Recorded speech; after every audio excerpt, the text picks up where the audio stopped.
Hello guys, welcome back to my YouTube channel my own style with me. അപ്പോൾ ഇന്ന് നമ്മൾ വന്നിട്ടുള്ളത് ഒരു കുക്കിംഗ് വീഡിയോ ആയിട്ടാണ് കേട്ടോ. നമ്മൾ ബിരിയാണി വെക്കാൻ പോവുകയാണ്. ഞാൻ എൻ്റെ വീട്ടിലാണുള്ളത്. അപ്പോൾ ഇവിടെ നിന്നാണ് നമ്മൾ ബിരിയാണി വെക്കാൻ പോകുന്നത്. അതും ഞാനല്ല കേട്ടോ, സിസ്റ്ററാണ് വെക്കുന്നത്.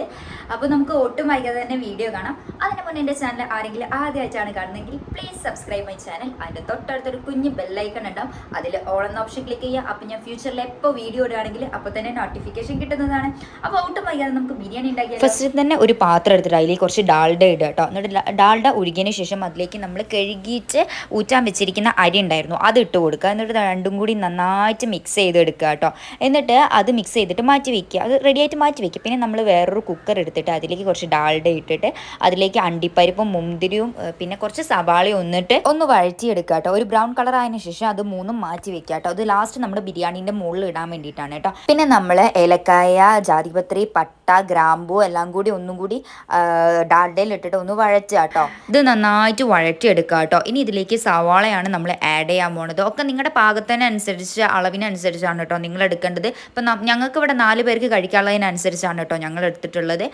എന്നിട്ട് അത് സവാള നന്നായി വഴറ്റിയെടുക്കുക. ഇത് നമ്മൾ മസാലയ്ക്ക് വേണ്ടിയിട്ടാണ് കേട്ടോ. പിന്നെ ഇതിലേക്ക് കുറച്ച് ഉപ്പും കൂടി ആഡ് ചെയ്യുക. എന്നിട്ട് നന്നായിട്ട് വഴിച്ചെന്ന് പറഞ്ഞാൽ നന്നായിട്ട് വഴിച്ച കേട്ടോ. എന്നുവെച്ചാൽ ബ്രൗൺ കളർ ആവുന്നുണ്ട്, പക്ഷെ ഒന്ന് മസാലയ്ക്ക് വേണ്ടിയിട്ടുള്ള ഉള്ളി ആവില്ല, അതേപോലെ ആക്കിയെടുക്കുക. എന്നിട്ട് നമ്മൾ അതിലേക്ക് തക്കാളി ആഡ് ചെയ്യുക. എന്നിട്ട് പിന്നെയും സവാളയും തക്കാളിയും കൂടി ഒന്നും കൂടി മിക്സ് ചെയ്തെടുക്കുക. എന്ന് വെച്ചാൽ ഒന്ന് വഴറ്റിയെടുക്കുക കേട്ടോ. നമ്മൾ നേരത്തെ തന്നെ മിക്സിയിലിട്ട് അരച്ചു വെച്ച മല്ലിയില, പുതിന, പച്ചമുളക്, ഇഞ്ചി, ചെറിയുള്ളി, വെളുത്തുള്ളി, കുറച്ച് മഞ്ഞൾപ്പൊടിയും കൂടി അരച്ച് വെച്ചതാണിത്. ഇത് നമ്മൾ ഇതിലേക്ക് ആഡ് ചെയ്ത് കൊടുക്കുക. അതേപോലെ ഗരം മസാല ഉണ്ട്, ഇതും നമ്മൾ വീട്ടിലുണ്ടാക്കിയ ഗരം മസാലയാണ് കേട്ടോ.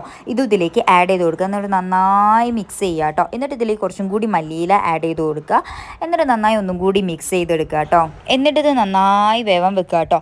എന്നിട്ട് വെന്തതിന് ശേഷം നമ്മൾ ഇതിലേക്ക് നേരത്തെ തന്നെ തയ്യാറാക്കി വെച്ചിരിക്കുന്ന ഇറച്ചിയിലേക്ക് കുറച്ച് തൈരും ആഡ് ചെയ്തു, കുറച്ച് മഞ്ഞൾപ്പൊടിയും കുറച്ച് ഉപ്പും കൂടി ആഡ് ചെയ്തിട്ട് മാഗ്നേറ്റ് ചെയ്യാൻ വെച്ചിട്ടുണ്ടായിരുന്നു ഈ ഇറച്ചി നമ്മൾ ഇതിലേക്ക് ആഡ് ചെയ്ത് കൊടുക്കുക. ഇനി ഇതിലേക്ക് നമ്മൾ വെള്ളമാണ് കേട്ടോ ഒഴിച്ചു കൊടുക്കുന്നത്. നമ്മൾ എത്രത്തോളം അരിയാണോ എടുക്കുന്നത് അതിൻ്റെ ഇരട്ടി ഗ്ലാസ് വെള്ളം ഒഴിച്ചു കൊടുക്കണം. അപ്പോൾ 3 കപ്പ് അരിയാണെങ്കിൽ അതിന് 6 കപ്പ് വെള്ളം കേട്ടോ. ആ ലെവലിലാണ് നമ്മൾ ഒഴിച്ചു കൊടുക്കേണ്ടത്. അങ്ങനെ നമ്മൾ വെള്ളം ഒഴിച്ചു, അതിൻ്റെ മുകളിൽ കുറച്ച് മല്ലിയില ഇട്ടു, ഒരു ചെറുനാരങ്ങ നീരും കൂടി ഒറ്റിച്ചു കേട്ടോ. എന്നിട്ടാണ് നമ്മൾ അരി ഇതിലേക്ക് ഇട്ട് ഗൈസ്, നമ്മൾ അടച്ചു വെച്ചിട്ടുണ്ട് കുക്കർ. എന്നിട്ട് നമ്മൾ അതിൻ്റെ വിസിൽ ഊരി വെക്കുക, തീ നമ്മൾ കൂട്ടി വെക്കുക. എന്നിട്ട് അതിന് ശേഷം ആവി വരും. ആവി വന്നതിന് ശേഷം ഏകദേശം നമുക്ക് വെന്ത് എന്നൊക്കെ ലെവലിൽ വരും. എന്നിട്ട് അതിന് ശേഷം നമ്മൾ 3 മിനിറ്റ് വെയിറ്റ് ചെയ്യാം വേവാൻ വേണ്ടിയിട്ട്. അപ്പോൾ നമ്മൾ എന്താക്കണം, തീ കുറച്ച് വെക്കണം ഗൈസ്. അങ്ങനെ 3 മിനിറ്റ് കഴിഞ്ഞതിന് ശേഷം നമ്മൾ കുക്കർ ഓപ്പൺ ചെയ്യാം കേട്ടോ. അപ്പോൾ നമ്മുടെ ബിരിയാണി റെഡി ആയിട്ട് കിട്ടുന്നത് നമ്മളൊരു ഉരുളിയിലേക്ക് മാറ്റി കേട്ടോ. അങ്ങനെ ഉരുളിയിലേക്ക് മാറ്റിയിട്ട് നമ്മൾ എന്താക്കുക, അത് ഗാർണിഷ് ചെയ്യാൻ വേണ്ടിയിട്ട് ഫസ്റ്റിലേ നമ്മൾ കുറച്ച് അണ്ടിപ്പരിപ്പും മുന്തിരിയും അതേപോലെ കുറച്ച് വലിയ ഉള്ളിയും കൂടി ഒന്ന് വഴറ്റിയെടുത്തിട്ടുണ്ടായിരുന്നല്ലോ, അതൊന്ന് ഇട്ട് കൊടുക്കുക കേട്ടോ, ഒരു ഭംഗിക്ക് വേണ്ടിയിട്ട്. പിന്നെ അതേപോലെ കുറച്ച് പുതിനയിലും കൂടി ഇട്ട് കൊടുത്തിട്ടുണ്ട് കേട്ടോ. നമ്മൾ വിചാരിച്ചതിനെക്കാളും അടിപൊളിയായിട്ട് ബിരിയാണി വന്നിട്ടുണ്ട് കേട്ടോ.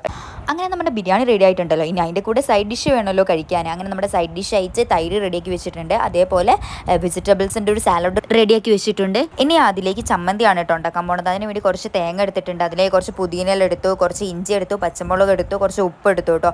കുറച്ച് വെള്ളം കൂടി ഒഴിച്ചിട്ട് നമ്മൾ മിക്സിയിലിട്ടൊന്ന് അരച്ച് വെച്ചിട്ടുണ്ട്. അപ്പോൾ ഇത്രയേ ഉള്ളൂ കേട്ടോ. വളരെ സിമ്പിളാണ്, കുക്കറിലാണ്. വെറും 5 മിനിറ്റ് കൊണ്ട് നമുക്ക് ബിരിയാണി ഉണ്ടാക്കാം കേട്ടോ. അപ്പോൾ എല്ലാവരും ഒന്ന് ട്രൈ ചെയ്ത് നോക്കൂ. അപ്പോൾ വീഡിയോ ഇഷ്ടപ്പെടുകയാണെങ്കിൽ ലൈക്ക് ചെയ്യുക, ഷെയർ ചെയ്യുക, സബ്സ്ക്രൈബ് ചെയ്യുക. നെക്സ്റ്റ് വീഡിയോയിൽ കാണുന്നവരെ ടാറ്റാ.